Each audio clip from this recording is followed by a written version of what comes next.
നാട്ടിലെത്തിയതിന് ശേഷം എൻ്റെ പതിവ് കണി ഇപ്പം ഡോക്ടർ ഡ്യൂട്ടിക്ക് പോകുന്നതാണ് കേട്ടോ. അവൾ ഇറങ്ങിക്കഴിഞ്ഞപ്പോഴത്തേക്ക് ഞാൻ എൻ്റെ ഇഷ്ടപ്പെട്ട കാര്യത്തിലേക്ക് കടന്നു. കൊറോണ സമയത്താണ് നമ്മൾ നമ്മുടെ വീടിൻ്റെ അകം ഇൻഡോർ പ്ലാന്റ്സ് കൊണ്ട് നിറച്ചു തുടങ്ങിയത് കേട്ടോ. വീട്ടിലുള്ള സമയത്തെ എൻ്റെ ഫേവറേറ്റ് എൻ്റർടൈൻമെൻറ്റും ഒരു സ്ഥലത്തു നിന്ന് എല്ലാ പ്ലാന്റ്സും എടുത്ത് മറ്റൊരു സ്ഥലത്തേക്ക് മാറ്റല്, അത് വൃത്തിയാക്കല്, അതെൻ്റെ മെയിൻ്റനൻസ് ഒക്കെ ആണ്. ഞങ്ങളുടെ വീട്ടിൽ കൊല്ലങ്ങളായിട്ട് ജനലിൽ ഇതേ പൊസിഷനിലുള്ള ഒരു കലണ്ടറാണ് കേട്ടോ ഇത്. ഇതിൽ ഞങ്ങൾക്ക് എത്ര വയസ്സ് തോന്നിക്കുന്നു പറയണേ.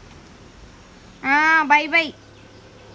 പുറത്ത് നല്ല മഴയാ. നാട്ടിലത്തെ വീടിന്റെ ചുറ്റും കുറേ മരങ്ങളാണ് കേട്ടോ. മഴയൊക്കെ പെയ്യുമ്പോൾ ഒരടിപൊളി ഫീലാണ് ഇവിടെ. നല്ല മഴയത്ത് നല്ല ചൂടോടെ നല്ല നാടൻ ഫുഡ് കഴിച്ചാലോ. ഇതൊക്കെയാണ് ഇന്നത്തെ സ്പെഷ്യൽ. അമ്മ വന്ന് ഞങ്ങൾക്ക് എല്ലാവർക്കും ഓരോ സ്റ്റീൽ പ്ലേറ്റിൽ സാധനങ്ങളൊക്കെ വിളമ്പി ഞങ്ങളെല്ലാവരും കൂടെ തിണ്ണയിൽ വന്നിരുന്നിട്ടാണ് കഴിക്കുന്നത്. ഇവിടെ ഇരുന്നാൽ നല്ലോണം ഫുഡ് കഴിക്കാം, നല്ല വെളിച്ചമുണ്ട്, മഴ പെയ്യുന്നത് കാണാം, റോഡിൽ പോകുന്ന ആൾക്കാരോട് സംസാരിക്കുകയും ചെയ്യാം. കഴിച്ചു തുടങ്ങുന്നതിന് മുമ്പ് ഇന്നത്തെ സ്പെഷ്യൽസ് എന്തൊക്കെയാണെന്ന് പറയട്ടെ. നല്ല നാടൻ പച്ചച്ചീര തോരനും തുണ്ടൻ മീനും മാങ്ങാച്ചാറും മോരുകറിയും പിന്നെ നമ്മുടെ സ്പെഷ്യൽ ഫ്രൈയും എല്ലാം കൂടെ കൂട്ടി ഒരു പിടി പിടിച്ചാൽ എൻ്റെ അമ്മോ